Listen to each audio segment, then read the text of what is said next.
tout ce qui est empêchement ne soit pas là. Que le Saint-Esprit lui-même nous parle ce matin. Alléluia. Amen. Ce matin, le Seigneur nous a fait du bien. Pour le peuple qui était là ce matin. Amen, amen. Bien-aimé, le cœur qui vient à l'église. Le cœur qui vient à l'église. Quel est ce cœur-là qui vient à l'église? Bien-aimé, quel est ce cœur? Il y a des gens qui viennent à l'église, qui peuvent passer 10 ans à l'église, 5 ans à l'église, mais qui vivent encore dans l'incrédulité. Alléluia. L'incrédulité. Il y a des gens qui cherchent des églises où après la mort, on entre avec un cercueil. Ils ne vont pas pour chercher Dieu, mais ils vont parce qu'après la mort, quand ils vont mourir, leur cercueil va devenir l'église. Alléluia. Donc ils vivent dans l'église, ils vont à l'église, d'accord? Ils restent dans l'église sans se convertir pendant des années. Leur cœur est éloigné de Dieu. Et ils sont là. Ils attendent le jour de leur mort pour qu'on envoie leur cercueil à l'église. Alléluia. Mais j'ai dit au peuple de ce matin qu'ici on n'envoie pas les cercueils. Alléluia. C'est pendant que nous vivons que nous devons nous donner au Seigneur. Ce n'est pas pour la mort. Tout ce qui se dira, toutes les prières qui se feront après ta mort ne valent plus rien pour toi. C'est pourquoi si vous avez remarqué, comme je l'ai dit ce matin, les églises de réveil aujourd'hui n'acceptent pas les cercueils qu'on laisse. On laisse le cercueil là où on fait le funérail. On va à la mort. On récupère le cercueil. On va à l'une de funérailles. Qu'est-ce qu'on fait? Qu'est-ce que nous on fait? Si tu as les batécones, qu'est-ce qu'on fait? On prêche la part. Le mort est dans le cercueil. Nous, on n'a plus à faire à lui, même si c'est pour lui que nous sommes là. Et d'ailleurs, même sa mort nous donne une occasion pour que nous parlons à ceux qui viennent. Donc lui-même, il nous donne l'occasion. Sa mort devient un lieu de rencontre de nous. Alléluia. Pourquoi on parle du Seigneur? Nous sommes à un temps où les gens vivent la religion. Le cœur n'est plus dans les choses de Dieu. Alléluia. Amen. Les gens sont à l'église, mais ils ont encore le cœur partagé. Le cœur est partagé entre le monde et l'église.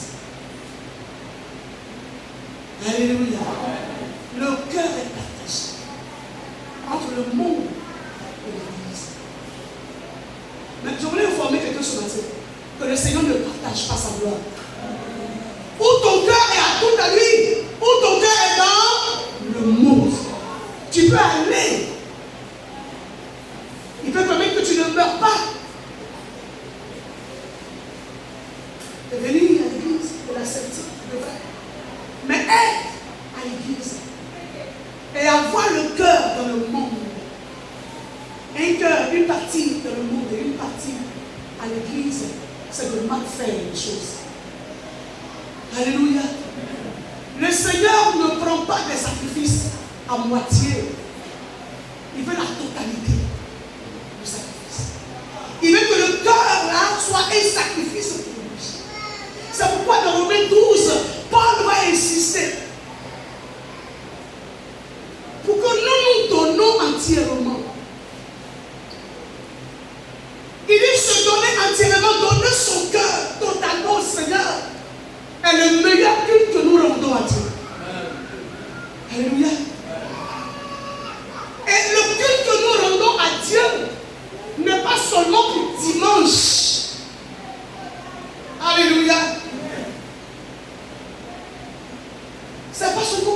dimanche. Chaque jour, notre vie doit être un culte pour le Seigneur. Quelqu'un m'entend?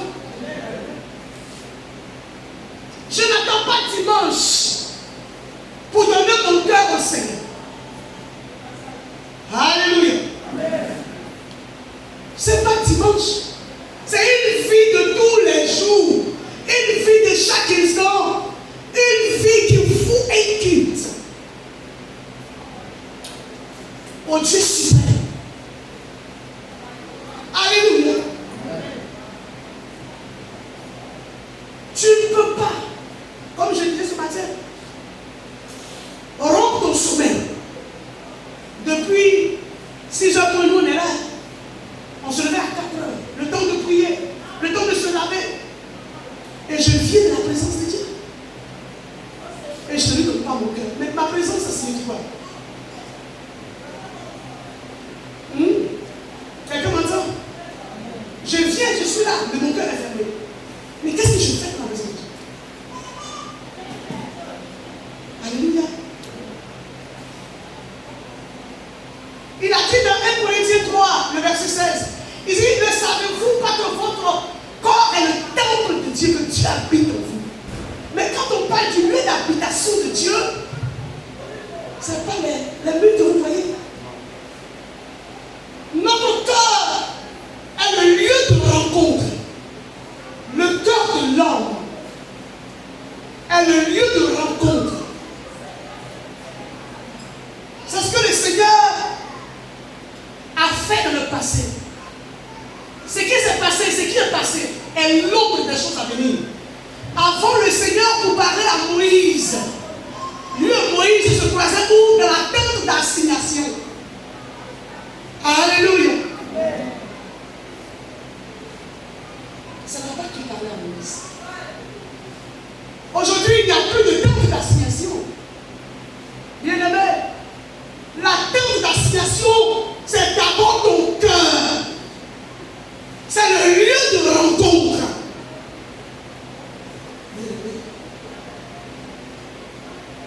Le peuple d'Israël, malgré tout ce qu'ils ont connu comme miracle, dans le désert, qu'est-ce qui s'est passé? Ils ont eu le cœur endurci. Et le Seigneur a fait quoi? Il les a tués. Aujourd'hui, nous voyons dans l'église des gens qui pêchent facilement. Pourquoi? Parce que le cœur est éloigné de Dieu. Sinon, le cœur de l'homme ne tombe pas facilement dans le péché. Bien aimé.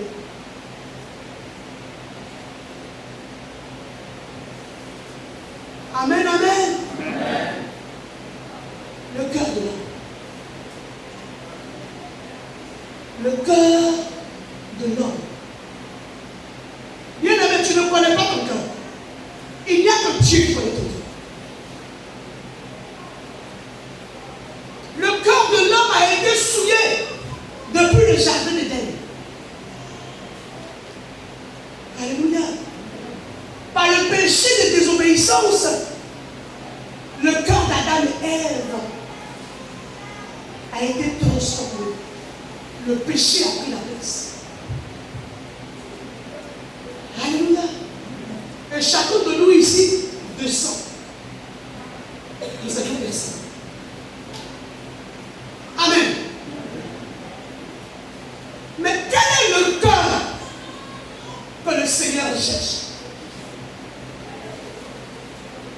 Quel est le cœur selon la parole de Dieu? Ce matin, je pouvais dire que le cœur de l'homme, là, c'est Dieu qui l'a fait. Et là, nous parlons du cœur physique. Et tu vas remarquer que ce cœur-là, le jour il s'arrête, on dit tu es mort, n'est-ce pas? Donc tu imagines le travail qu'il fait. C'est lui qui alimente le corps de l'homme. C'est lui qui fait passer le sang, qui alimente le corps et qui donne de l'oxygène. Il donne de l'oxygène. C'est lui qui fait l'alimentation. Alléluia. Le cœur physique. Mais selon la parole de Dieu, bien aimé, quel est le cœur dont parle la Bible?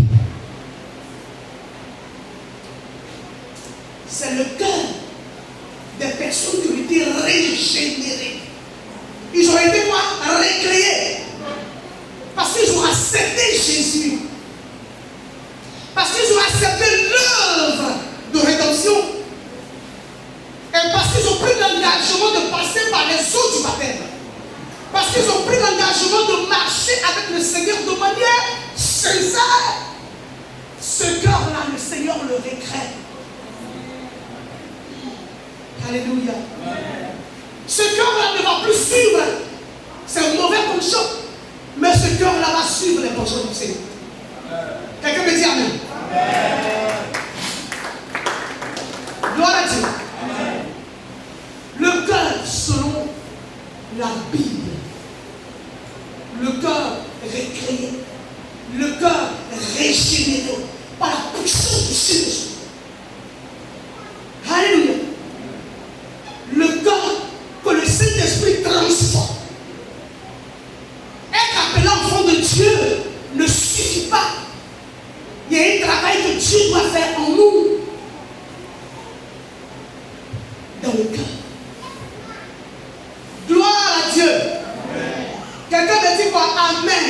Amen. Le cœur selon la Bible. Le lieu d'intimité. Le lieu de rencontre. Le lieu de l'adoration sincère. Alléluia. Amen. Ton cœur n'a pas été régénéré. Tu ne peux pas adorer sincèrement le Seigneur. Qu'on se dise la vérité. Quand tu prends le livre de Jean 4, le Seigneur était à un puits avec une femme. Alléluia. Avec une femme. Cette femme de mauvaise vie. Elle ne pouvait pas venir à 18h au puits avec les autres femmes du village. Pourquoi? Parce qu'elle menait une mauvaise vie. Elle sortait avec le mari des autres. Alléluia. Et donc elle venait à midi piger de l'eau. À cause des regards. Et c'est à midi aussi que Jésus est allé acheter le bien. Gloire à Dieu. Et elle arrive, vous avez suivi la conversation de Jean 4. Donne-moi à boire, il y a eu des échanges. Alléluia. Mais le corps de cette femme-là vivait comment?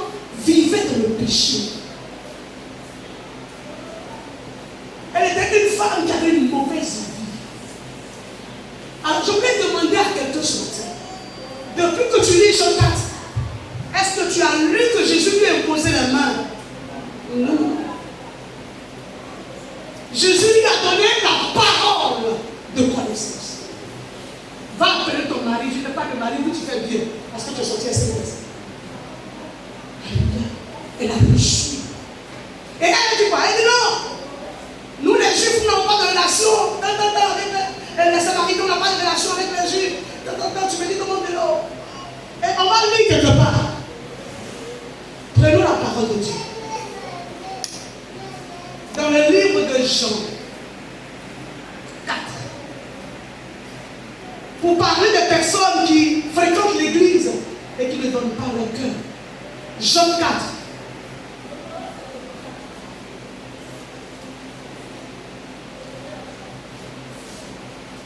Bien-aimé, la personne qui a trouvé Jean 4 commence à lire à partir du verset 21. Il dit, crois-moi, lui dit Jésus. Le moment viendra où il ne sera plus question de cette montagne-ci, ni de Jérusalem, pour adorer le Père. De toute façon, vous adorez un Dieu que vous ne connaissez pas.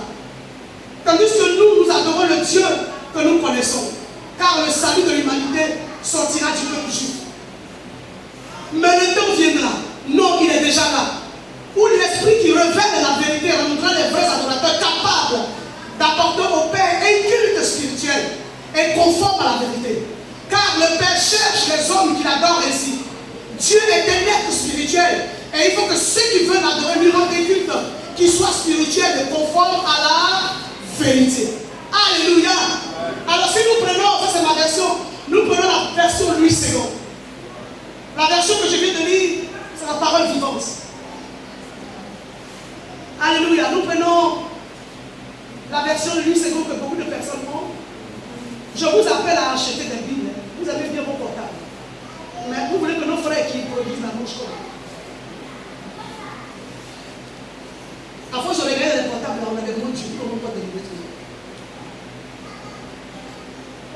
Jean 4. Il dit, vous adorez au verset 22 ce que vous ne connaissez pas. Nous adorons ce que nous connaissons, car le salut est de Dieu. Mais l'heure vient, et elle est déjà venue, où les vrais adorateurs adoreront le Père en esprit et en vérité. Vous voyez la conversation là?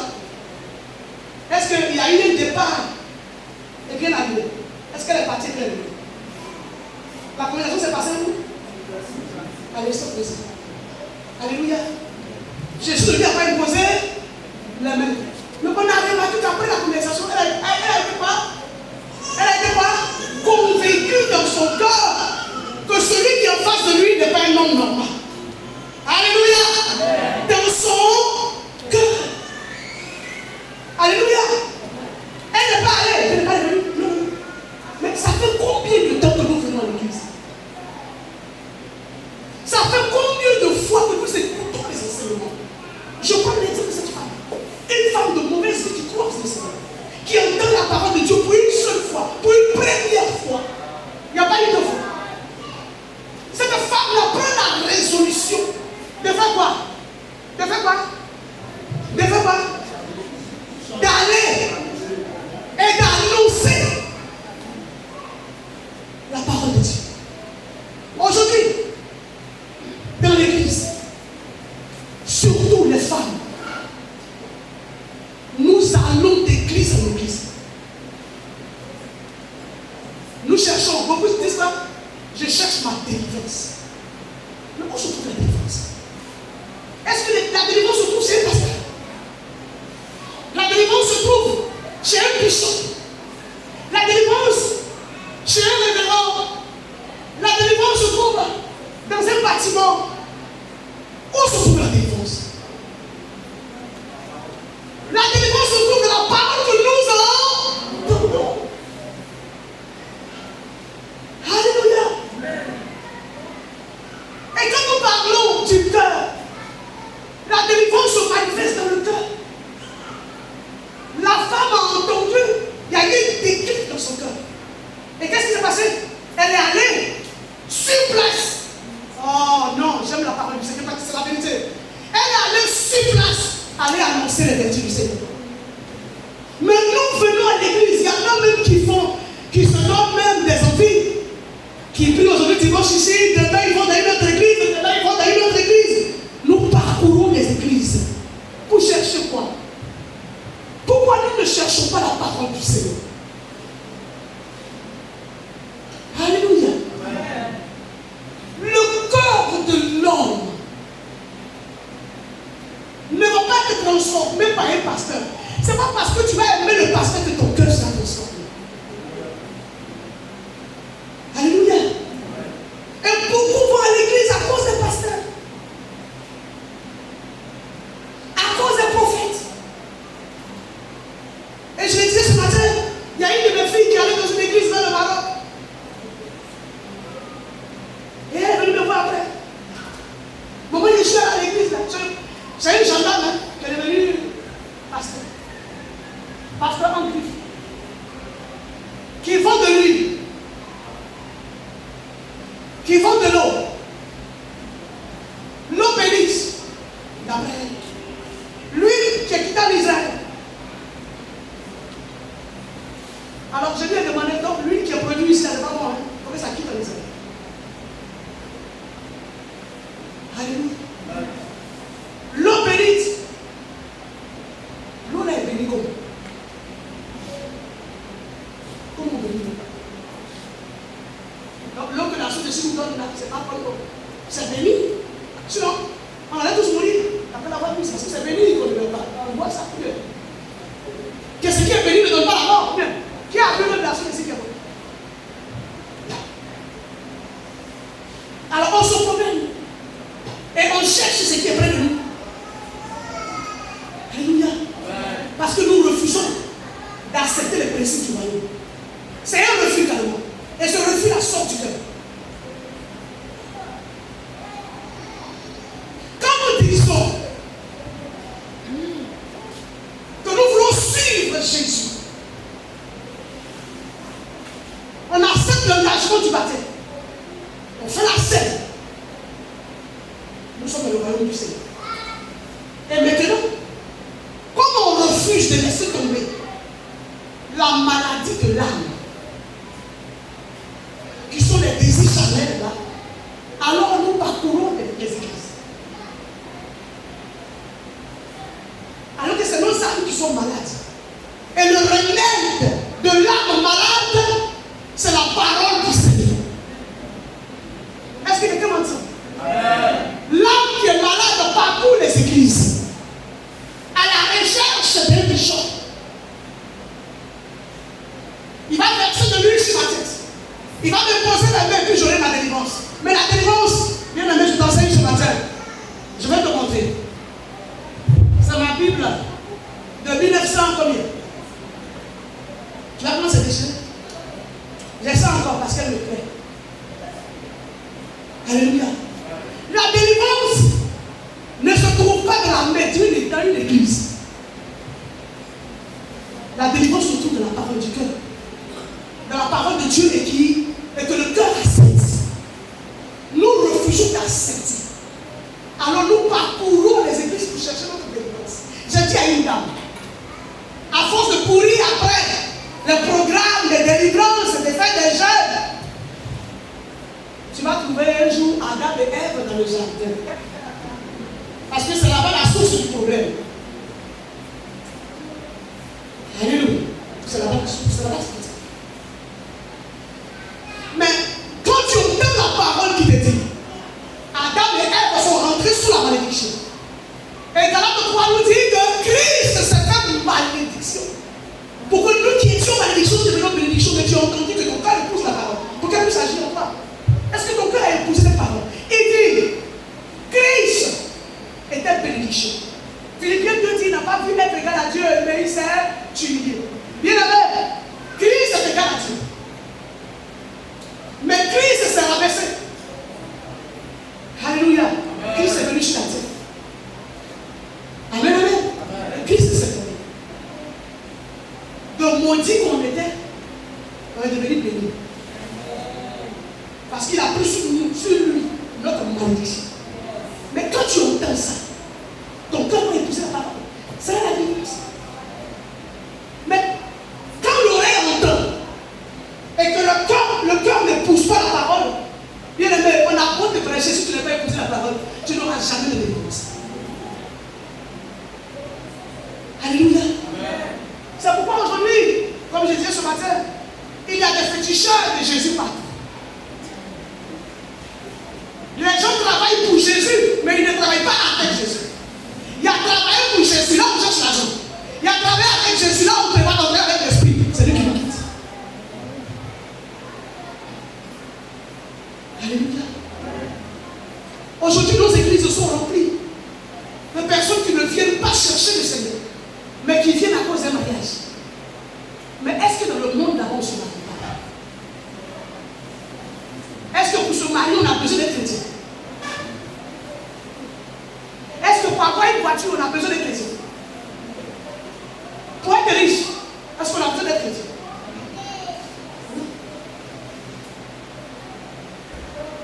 C'est pourquoi je te dis ce matin à libérer ton cœur des choses matérielles. C'est ce qui nous tue. Je suis venu à l'église. On n'a même pas parlé sur moi. Je l'ai dit ce matin. Quelqu'un vient entendre me dire ici, pas le Seigneur dit que tu vas aller en France. Est-ce que pour aller en France, on a besoin d'être chrétien? Va à l'aéroport, tu vas voir les païens. La dernière fois, on a accompagné quelqu'un qui passe. Les païens. C'est eux qui vont. Mais attends. Est-ce qu'aller en France ou bien aller aux États-Unis va consommer ta vie? Voici ce qui peut transformer ta vie.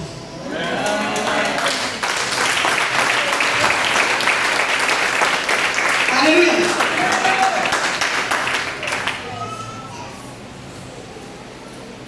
Il y a une dame qui m'a dit, ah maman, mais depuis tu prêches là, on t'a pas encore invité à aller ailleurs. Elle dit où ça? Elle dit à des secondes de Dieu qu'on l'invite partout, elles vont prêcher en Europe, elles vont partout. Elle dit, c'est vrai ce que tu dis. C'est vrai, je n'ai jamais pu à vivre parler de l'Europe. Mais toi-même qui n'es pas là, quand tu arrives. Elle dit, aïe maman, il a dit non, quand même tu es parti. Pourquoi toi tu n'es pas un enfant de Dieu? Donc parce que je pêche, je vais aller en France. Parce que je pêche dans les États-Unis. Il faut aller faire quoi là-bas? Toi-même réfléchissais. Est-ce que tu as accepté ce que je dis?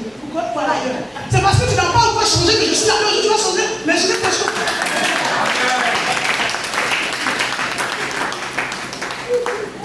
Alléluia. Changeons. Pourquoi on a une sur notre horizon?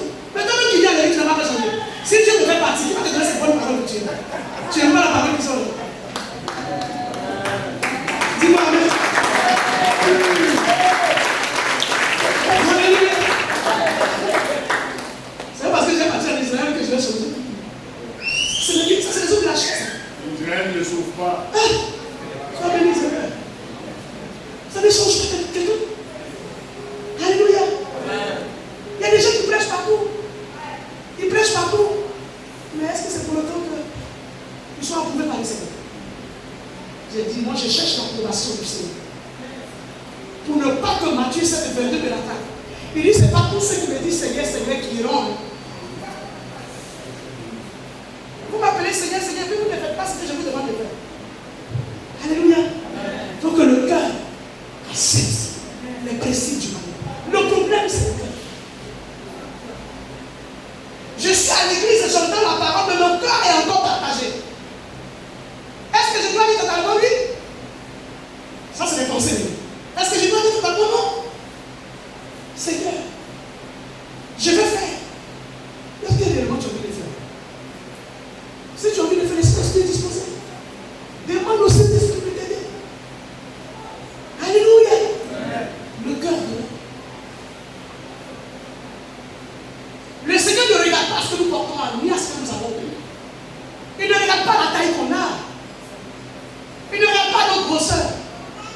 Il ne regarde pas l'argent qu'on a. Donc on va lire une parole de 1 Samuel. 1 Samuel 16, le verset 7.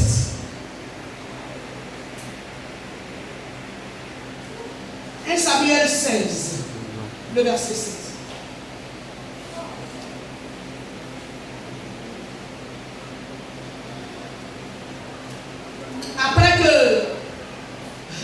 Après que Saül ait été disqualifié, le Seigneur s'est choisi un homme. Et il envoie le prophète Samuel dans la maison d'Isaïe. N'est-ce pas? Et Isaïe fait sortir tous ses enfants. Hein?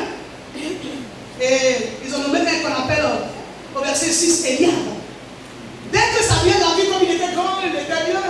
Dès que Samuel a vu Eliab, il dit assurément que c'est celui-là. Le Seigneur dit à Samuel, ne prends point garde à l'apparence. Au verset 7, il dit ne prends point garde à l'apparence, à son apparence et à la hauteur de sa taille, car je l'ai rejeté. L'Éternel ne considère pas ce que l'homme considère. L'homme regarde à ce qui frappe par les yeux, mais l'Éternel regarde au cœur de l'homme. Et le Seigneur s'est choisi quelqu'un qui n'était pas là, qui sera plus tard le berger d'Israël. Son nom, c'est David. Sinon, un tour se sont passés au scanner devant le prophète. Quand le prophète a vu Eliab, il dit seulement que c'est celui-là, parce qu'il était grand. Mais ce n'est pas la grandeur de la taille que le Seigneur regarde, ce n'est pas la fortune, c'est pas ce qu'on possède, c'est pas parce que nous sommes beaux, c'est parce qu'on s'habille bien, c'est pas parce qu'on a l'argent, c'est parce qu'on est pauvre. Bien aimé, le Seigneur regarde à ce qui se passe dans nos corps. Il a dit l'Éternel regarde au cœur. Bien aimé, c'est vrai que nous tous nous venons à l'église, mais l'Éternel regarde le corps de chacun. Il ne regarde pas de ce que tu as régulier à l'église. Assurément qu'il y a des personnes qui viennent une fois par mois, 2 fois par mois, mais le Seigneur regarde que de ces personnes-là, ils sont plus convertis que toi. Mais toi qui es là tous les jours, qu'est-ce que tu fais de ton cœur? Il ne suffit pas d'être là, il faut accepter ce qui se dit ici. Donner ton cœur réellement au Seigneur. Alléluia. Alléluia. Le cœur. C'est pourquoi quand tu vas dans le livre de Proverbes 4, ce matin le train est vite passé, mais toi tu as cette chance-là parce que là on va. Il n'est même pas encore chez les 11h05. Proverbe 4.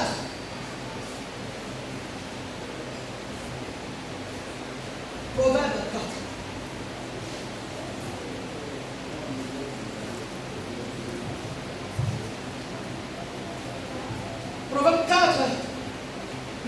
23. Qu'est-ce que le Seigneur dit là-bas? Il dit, garde ton cœur plus que tout autre. Il faut compléter pour moi, pardon. Alléluia. Oh, j'aime la parole de Proverbe. Il dit, garde ton cœur. Dans des versions, il dit, veille sur ton cœur. Garde ton cœur plus que toute autre chose. Et puis il complète pour dire, car de lui viennent les sources de la vie.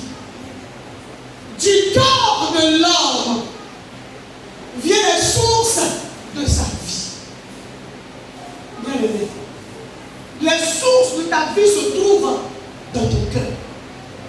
C'est pour ça que le cœur, le Seigneur regarde au cœur. Jérémie 17, 9 dit, le cœur de l'homme est tellement mauvais. Seigneur, il est torturé par-dessus tout. Qui peut contre ce cœur-là? Au verset 10, il dit, l'Éternel sonde les cœurs et les reins pour rendre à chacun ce qu'il mérite. Alléluia. Les sources de la vie étant là-bas. Si tu ne veilles pas à garder les principes de Dieu, alors que c'est là-bas que le lieu de rencontre, c'est de là-bas que Dieu envoie la bénédiction sur ta vie. Si tu ne veilles pas sur ce cœur-là, que ce cœur-là t'entraîne à aller là où il ne faut pas, comme le peuple d'Israël. Ils ont eu le cœur endurci malgré tout le miracle. Qu'est-ce qui s'est passé? Je l'ai dit tout à l'heure, Dieu les a tués. Et on dirait que Dieu, il n'est pas à bout, mais Dieu, il est à bout, mais Dieu, il n'a pas bon Jésus. Alléluia. C'est pas parce qu'il est bon qu'il ne punit pas. On prend le Père même, le Père même, le Père humain. Le Père humain, il aime ses enfants. Il met tout ce qu'il faut autour de ses enfants. Mais il arrive aussi qu'il punit ses enfants. Et parce que la punition fait partie de l'éducation. N'est-ce pas? Alléluia. Donc nous devons faire quoi? Veiller. Garder ce cœur-là, qui est le lieu de rencontre. Il dit le peuple d'Israël a suivi les penchants du cœur qu'ils avaient. Le mauvais cœur, le cœur incrédule, le cœur qui s'endurcit, le cœur qui a vu tous les miracles. Ils ont vu tous les miracles. Est-ce que Dieu, c'est son aimé qui est Pharaon? Pharaon est une créature aussi du Seigneur. Mais Dieu l'a frappé à cause de ce cœur-là. Mais regarde le désert, ce qui s'est passé. Mais Dieu même ne voulait pas les faire passer par le désert. Mais le Seigneur a sondé le cœur et dit cela. S'il n'y avait pas une tri que je leur donne le pays là, ils seront pires que les Étiens et les Étiens qui vivent là-bas, que je vais chasser devant eux. Je vais les faire passer par le désert pour les éprouver, pour les tamiser, pour faire sortir un bon de eux. Parce que Dieu connaît le cœur de l'homme. Le cœur de l'homme est mauvais et torturé. Quand le cœur de l'homme n'est pas régénéré, on dit, il y a des gens qui disent, hé, celui-là, il ne parle pas, il est calme. Lui là, il ne parle pas, il est calme. Mais j'ai dit, les gens qui ne parlent pas, c'est des eaux profondes. Hein? Il ne parle pas, mais ce qui est en lui là. Donc je préfère les gens qui parlent. Il faut parler. Pour qu'on puisse te connaître. Mais on dit non, quand il ne parle pas, il est timide, elle est timide. Quelle timidité? C'est quelle forme de timidité? Les gens qui gardent beaucoup de colère en eux sont des personnes timides. Des gens que tu ne vois, ils sont timides, mais c'est des gens colériques. Bien-aimé, je veux que tu gardes. On n'a pas reçu l'esprit de timidité. On a reçu l'esprit de puissance. L'esprit de feu. Quand la puissance en toi, tu vas bouger. Bouger pour annoncer l'évangile. Bouger pour prier. Bouger pour intercéder pour les autres. Bouger pour te mettre dans la brèche. Bouger. Ça, c'est le cœur que le Seigneur fait. Le Seigneur n'a pas dit cherche quelqu'un timide. Il cherche quelqu'un résolu. Il cherche quelqu'un qui prenne la décision. Quand la Bible dit que tu seras la tête dans Deutéronome 28 et non la queue, tu sais pourquoi? Parce que tu as le cœur qu'il faut. Quand Dieu te dit que tu seras la tête et non la queue, c'est parce que tu as le cœur qu'il faut. Tu as le cœur des conquérants. Tu as le cœur qui est régénéré. Tu as le cœur qui n'a pas peur des batailles. Tu as le cœur qui fonce. Et ça, c'est le cœur de Dieu. Regardez Jésus. Regardez Jésus. Jésus savait que en allant à Jérusalem, on allait le tuer, mais est-ce qu'il n'est pas parti? Oh, Jésus a bloqué. Ça, c'est le cœur qu'on doit chercher. Il n'a pas peur. Le cœur qui n'a pas peur, le cœur courageux, le cœur était conquérant comme le cœur de Jésus. Il savait qu'il partait à la mort, mais il allait. Le peuple l'acclamait, il était heureux d'aller mourir. Il avait un cœur, c'est ce cœur avec le cœur. Le peuple n'a pas peur de ses peurs. Le peuple ne recule pas devant les difficultés. Le cœur qui sait se bénir. Le cœur qui sait garder les amitiés. C'est important. Le cœur qui sait garder les amitiés. Le cœur qui sait parler aux gens. Le cœur qui sait se soumettre. Le cœur qui est obéissant. Le cœur rempli d'humilité. Le cœur qui est bon. Le cœur de partage. Le cœur d'amour. Bien aimé. Le cœur. Le cœur. Est-ce que tu as compris le message? Le cœur. Les vrais adorateurs que le Seigneur recherche, c'est tout ce que le cœur a dit. C'est pas parce que tu viendras danser sous la musique du groupe musical que tu as un cœur régénéré. Même le fou dans la rue, là-bas, il danse. Mais il y avait quelqu'un qui dansait. Il y a un fou qui rentre dans le fou, il danse. Le problème, c'est que ce fou-là, il a un cœur qui est tourné vers. C'est quoi, c'est quoi? C'est que lui, il voit l'amour dans la vie. Alléluia. Gloire à Dieu. Amen. Le cœur. Bien aimé, il y a des femmes qui vont se marier à cause de leur qu'on les divorce. Bravo. Parce qu'elle est quittée chez ses parents, elles sont bloquées. Elle a bloqué. Hein? Tu as fait bloquer dans la maison de quelqu'un. Tu n'es pas dans la maison de ton papa, tu vas te l'envoyer. Hein? Si tu as bloqué, tu restes dans ta famille là-bas. Personne n'ira te gêner. Parce que ton papa lui-même, il t'a mis en autorisation, même il a d'autres. Hein? Donc, faites ça là-bas. Mais si tu prends ce cœur là pour aller chez un homme, à 6h du matin, on va m'appeler parce qu'on m'appelle tous les jours. Maman, tu as vu ta fille là? Voilà comment elle est, voilà comment elle est. Doucement, pas doucement. Toi-même, tu es comment? Alléluia. Les éducations qu'on a reçues dans chaque famille. Donc, quand on se croise qu'on veut mélanger ces cœurs là, j'ai dit souvent dans l'enseignement de mariage que quand le Seigneur dit, ils vont s'attacher. L'homme va quitter son père et sa mère, ils vont s'attacher. Il parle du cœur. Le cœur doit aller dans la même direction. Si tu dois marier quelqu'un que vous n'avez pas la même vision, ça ne va pas marcher. Le cœur doit regarder dans la même direction. Mais si tu viens chez l'homme, ou bien tu prends une femme, c'est toi qui as bloqué, qui sait frapper femme. C'est toi qui sais qu'on frappe femme. Il y a quelqu'un qui m'a confessé hier. Maman, il te confesse que j'ai frappé ma femme. Hier. Je lui ai dit, quand tu seras à l'église, on ira au bureau, tu vas me frapper aussi. Comme toi, tu vas frapper les femmes. Il dit, non, maman, sans toi. Il dit, non. Quand tu vas me frapper les femmes, on va aller au bureau, tu vas me frapper aussi. Il dit, non, maman, je me suis mis en genou, j'ai demandé pardon. J'ai pris Éphésiens 5, verset. Personne ne peut haïr ce corps. N'est-ce pas? Christ nous a aimés. Il s'est donné. N'est-ce pas? La plus grande promesse de la Bible, c'est Jean 3,16. Dieu a fait quoi? Dieu a manifesté l'amour qui est dans son cœur de l'homme. Alléluia. C'est pourquoi, dans Matthieu 22, les pharisiens sont venus. Seigneur, dis-nous quel est le plus grand commandement. Le plus grand commandement, c'est d'aimer Dieu de toute ta force, de toute ta force. Alléluia. Le cœur qui aime Dieu. Le cœur qui s'attache à Dieu. Parce que aimer Dieu, c'est poser des actions. Alléluia. Qui plaisent au Seigneur. Alors je disais ce matin à quelqu'un, quand tu dis à une femme tu l'aimes, que ça reste seulement parole. Je t'aime. Matin tu vas chez elle, je t'aime. À midi tu vas, je t'aime. Le soir tu vas, je t'aime. Mais quelle est la preuve de l'amour que tu dis ressentir? N'est-ce pas qu'il y a certaines personnes quelque part là-bas, on dira en Occident, quand ils aiment une femme, il faut quoi? Ils achètent des fleurs, ils font quoi? Ils envoient la fleur, voilà. En Afrique, ils ne payent pas fleurs.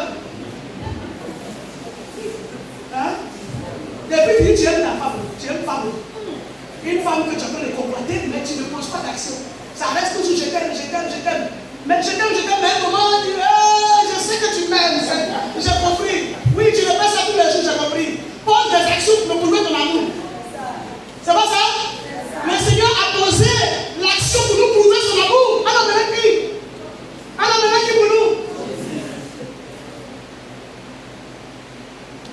cœur. L'attachement. L'attachement. Le cœur nous envoie à nous attacher. Le cœur nous envoie à nous livrer totalement. Son âme est garde devant. Il dit, si je vis, ce n'est plus moi qui vis, c'est Christ qui vit en moi. Alors si Christ vit en quelqu'un, il va prouver son attachement, le Seigneur même sur la terre. Il disait toujours, quand tu prends les évangiles, Matthieu parle de lui des gens, tu vas voir qu'il dit toujours, je fais ce que j'ai vu mon Père faire. Je ne fais rien, c'est ce que mon Père me commande. Le Père et moi, nous sommes un, ils sont unis par l'amour. Alléluia. Il y a un amour filial, il y a un amour de père et de fils. Alléluia. Dieu est notre Père, il nous aime. En retour, nous devons faire quoi? L'aimer aussi. Si c'est le Père seulement qui nous aime, où est la preuve que nous l'aimons? Que le Seigneur ce matin change nos cœurs. Et qu'il fasse de nous de vrais adorateurs. Que ce cœur-là se livre. Que ce cœur-là se livre. Que ce cœur-là ne se conforme pas à ce qu'il voit. Et que ce cœur-là se livre totalement sans rien de Alléluia. Parce qu'il regarde le cœur et non la parole de l'homme. Que Dieu bénisse sa parole ce matin.